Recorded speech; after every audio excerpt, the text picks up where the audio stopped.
Good morning students. आज के video का उद्देश्य आपकी बोर्ड परीक्षाओं से संबंधित चर्चा का रहा है, क्योंकि ज़्यादातर बोर्ड, चाहे वो एमपी बोर्ड हो, यूपी बोर्ड हो, सीबीएसई हो, आईसीएसई हो, सबने अपनी क्लास 10th और क्लास 12th के बोर्ड एग्जाम्स की डेट फाइनल कर दी है। और एक अगर आप देखें, एक आइडिया लें आप, लगभग सभी के पास 15 दिन का टाइम बचा हुआ है, चाहे वो 10th बोर्ड्स हों, चाहे वो 12th के बोर्ड एग्जाम्स हों।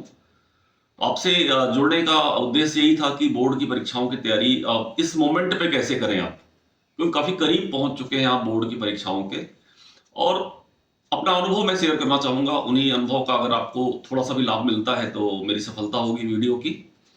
आप जैसे जानते हैं कि अभी तक हम लोग क्या करते रहे हैं कि किसी भी एक सब्जेक्ट का जो प्रिपरेशन था उसको हमने अलग अलग किताबों के माध्यम से किया। एक सब्जेक्ट के लिए कई सारी किताबें इकट्ठा कर ली। लेकिन अभी टाइम ये है कि चीजों को सिंक्रोनाइज करना है, चीजों को एक डायरेक्शन में ले जाना है ना। अभी तक की डायरेक्शन हमारी ये थी कि भाई हम नॉलेज के पॉइंट ऑफ व्यू से पढ़ रहे थे। अभी हमको नॉलेज के पॉइंट ऑफ व्यू के अलावा परीक्षा में पूछे जाने वाले जो प्रश्न हैं उनकी तैयारी करनी है, टू द पॉइंट होना है। उनकी रिक्वायरमेंट क्या है, क्योंकि हर परीक्षा की अपनी एक रिक्वायरमेंट होती है। हर परीक्षा का अपना नेचर होता है कि वो कैसे क्वेश्चन देते हैं वो लोग, और वो कैसा आंसर उम्मीद करते हैं आपसे कि कैसा आप लिखें। तो अभी तक की तैयारी हो सकता है कि बहुत सारे स्टूडेंट्स की पॉइंटेड ना रही हो, एक डायरेक्शन में ना रही हो, एक बोलते हैं कि सीखने के हिसाब से थी लेकिन लिखने के हिसाब से नहीं थी। तो अब टाइम क्योंकि कम बचा हुआ है तो मेरा मानना है कि दो तीन चीजों को आप ध्यान दें। पहला तो ये ध्यान देने की बात है कि आप जब भी किसी भी सब्जेक्ट का प्रिपरेशन कर रहे हैं, चाहे फिजिक्स, केमिस्ट्री, बायोलॉजी, मैथमेटिक्स हो, आर्ट्स के सब्जेक्ट हो, है ना, तो आपको वहां पे ब्लू प्रिंट के माध्यम से ही तैयारी करनी है। ब्लू प्रिंट क्या कह रहा है? ब्लू प्रिंट से आपको एक डायरेक्शन मिलेगी, एक गाइडलाइन मिलेगी कि आप किस तरह से किस टॉपिक से कितने क्वेश्चन आएंगे, उनका नेचर क्या होगा। तो सबसे पहले आप ब्लूप्रिंट को अपने दिमाग में रखें आप, और प्रिपरेशन करते समय ब्लूप्रिंट को लिखते चले आप कि इस सब्जेक्ट में, इस टॉपिक में ये क्वेश्चन आएंगे, इन क्वेश्चन का फॉर्मेट ये होगा इनफैक्ट, और उसी के हिसाब से तैयारी करें। दूसरी बात जो मैं आपसे शेयर करना चाहूंगा कम शब्दों में ही, क्योंकि अभी अभी जो टाइम हमारे पास है, 15 डेज का टाइम है, काउंट डाउन स्टार्ट हो गया है। एक एक दिन जो है कम होते चले जाएंगे, और हो सकता है कि ऐसा लगे कि आपकी परीक्षा कल आ गई। तो एक भी मिनट आपको जाया नहीं करना है। आपको अपनी परीक्षा में बेस्ट देना है, अपना अपना मैक्सिमम टाइम देना है।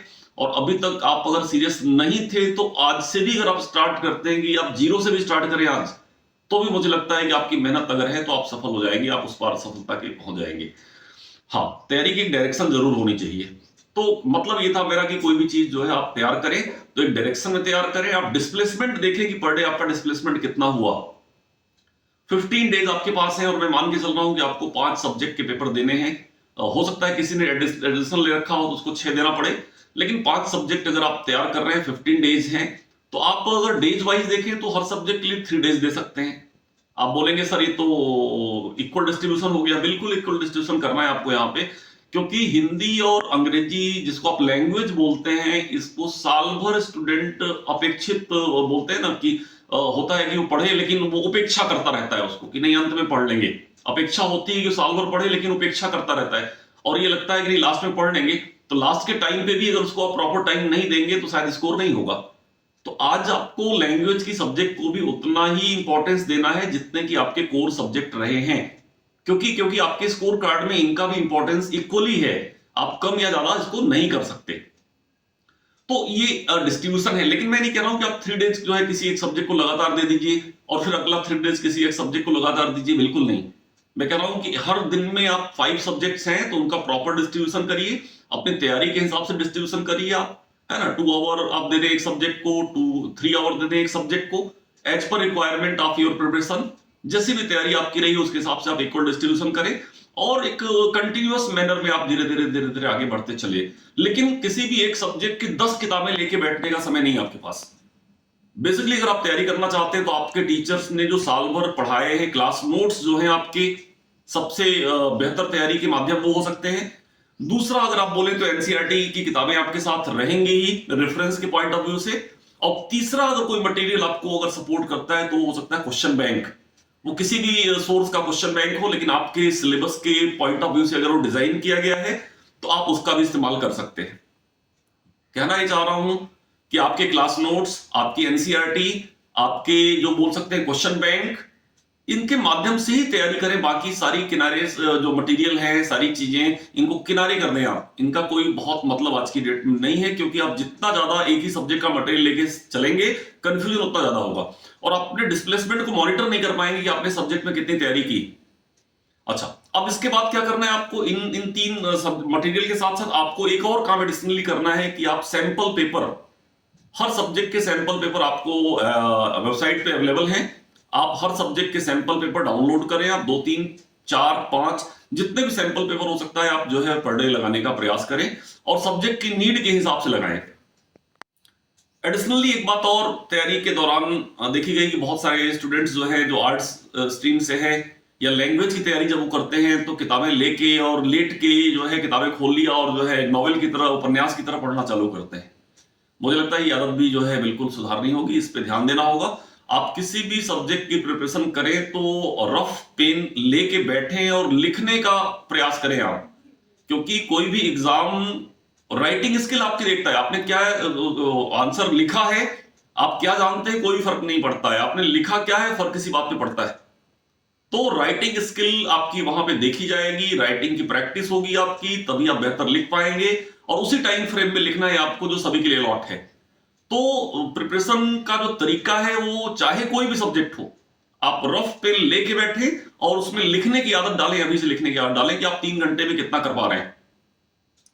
और दूसरी बात, मैंने कहा कि राइटिंग आपकी जो है वो है, राइटिंग आपकी जितनी बेहतर होनी थी शायद हो चुकी है, अब उसमें अब बहुत अधिक सुधार नहीं कर सकते, लेकिन आप एक काम कर सकते हैं कि नीट एंड क्लीन लिखें। आप साफ सुथरा अपनी राइटिंग जो है उसी राइटिंग में साफ सुथरा लिखने का एक अभ्यास करें, जिससे क्या है, कोई भी कॉपी अगर चेक कर रहा है तो उसके ऊपर एक पॉजिटिव असर जाता है और वो चाहता है कि आपको कहां नंबर दे दिए जाए। कोई भी आप देखेंगे कि कॉपी चेक करने वाला कोई भी टीचर है तो ये नहीं चाहता है कि आपके नंबर कम किए जाएं, वो ही चाहता है कि आपको कहां पे नंबर और अधिक दे दिए जाएं। तो सब कुछ अगर आप पॉजिटिव होकर सोचेंगे तो चीजें आपके लिए फेवर होंगी, करेंगी, आपके ही लिए बेहतर होंगी चीजें। लेकिन एक चीज फिर मैं कहना चाहूंगा कि आपके हिस्से की मेहनत तो आपको ही करनी है। तो 2 3 बातें मैंने आपको बताई आज। वीडियो बहुत ज्यादा बड़ा नहीं करना है, 2 3 बातें मैंने मात्र बताई आपको। पहली बात ये बताई कि प्रिपरेशन में आपको ब्लूप्रिंट का सहारा लेना है, ब्लूप्रिंट की गाइडलाइन से ही आगे बढ़ना है। दूसरी बात मैंने ये बताई आपको कि आपके जो क्लास नोट्स है, एनसीईआरटी है और क्वेश्चन बैंक, ये मटेरियल आपके साथ होने चाहिए। और चौथा, एडिशनल प्रैक्टिस पेपर, जिसको मैं सैंपल पेपर का नाम दे रहा हूं, इसकी सहायता आप ले सकते हैं। तीसरी बात मैंने ये बताई आपको कि आप जब भी प्रिपरेशन करें तो आप रफ पेन लेके बैठें और लिखते हुए करें। किसी चीज को मेमोराइज भी करना है, किसी सब्जेक्ट में मेमोरी का यूज अगर करना पड़ रहा है आपको, तो बेटर है कि आप उसको लिखें और फिर याद करें। लिख के पढ़ने से क्या होता है, आपकी मेमोरी परमानेंट होती है और आपके लिए वो ज्यादा हेल्पिंग होता है। और इनफैक्ट आपके 2 काम एक साथ होते हैं कि आप लिख भी रहे होते हैं और तैयारी भी हो रही होती है। तो मुख्य इन 3 बातों को अपने को ध्यान में रखना है।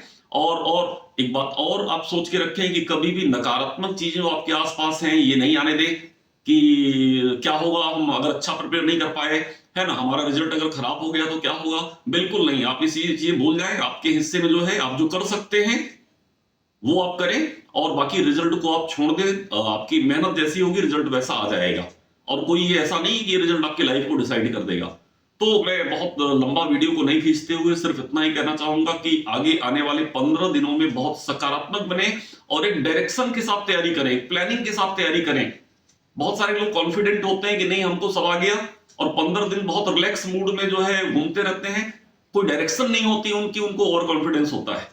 बिल्कुल गलत बात है। मुझे लगता है कि इस मोमेंट पे आप जितनी प्रैक्टिस करेंगे, जितना अभ्यास करेंगे, आप उतने करीब जाएंगे सफलता के, उतनी एक्यूरेसी आएगी, उतना कॉन्फिडेंस आएगा और वही आपका रिजल्ट में कन्वर्ट होगा। तो 3 4 बातें विशेष रूप से कि सकारात्मक रहना है, अपना रूटीन फिक्स रखना है, डिसऑर्डर नहीं रखना है, एक परफेक्ट रूटीन को फॉलो करना है और सब्जेक्ट की जो रिक्वायरमेंट है उस रिक्वायरमेंट के हिसाब से टाइम टेबल आप खुद ही डिसाइड करो कि आपको किस सब्जेक्ट में कितना चाहिए। लेकिन ध्यान रहे कि लैंग्वेज की सब्जेक्ट को भी यहां पे इक्वल इंपॉर्टेंस देना है, जो कि आप पिछले साल भर नहीं देते आए हैं, लेकिन एट दिस मोमेंट आपको बहुत ज्यादा सीरियस होना है लैंग्वेज सब्जेक्ट के बारे में।